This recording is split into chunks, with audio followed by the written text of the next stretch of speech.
వదిన అమ్మ కిచెన్ లోకి రమ్మంటుంది. మీ అన్నయ్య షర్ట్ ఐరన్ చేసుకొని వస్తాను. మీరెందుకు చేస్తున్నారు? వాడు చేయమన్నాడా? వాడి బట్టలు వాడు చిన్నప్పటి నుండి ఐరన్ చేసుకోవడం వాడికి అలవాటే. వదిన మీరు కొత్త అలవాట్లు చేయకండి, ఇచ్చేసరండి షర్ట్.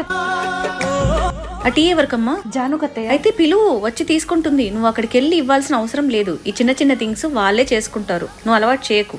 జాను టీ తీసుకోవడానికి రా అమ్మా. వదినా వస్తున్నా. ఏం వెతుకుతున్నావమ్మా? అత్తయ్య మెడిసిన్స్ ఎక్కడున్నాయో చూస్తున్నాను మామయ్య. మీ అత్తయ్యకి తన మెడిసిన్స్ తను టైం కి తీసుకోవడం అలవాటే, ఎవ్వరు ఇవ్వాల్సిన అవసరం లేదు. నువ్వు వెళ్ళి నీ పని చూసుకో. ఇప్పుడు అసలు ట్విస్ట్ ఉంటుంది. అక్కడికి మీ అన్నయ్యకి అన్నం వడ్డించేసి వస్తాను. వాడు పెట్టుకొని తింటాడు వదినా, మీరు వెళ్ళి పెట్టాల్సిన అవసరం లేదు. మా ఇంట్లో ఎవరన్నా వాళ్ళు పెట్టుకొని తినడము, తిన్న తర్వాత కంచం తీసేసి సింకులో వేయడము అలవాటు చిన్నప్పటి నుండి.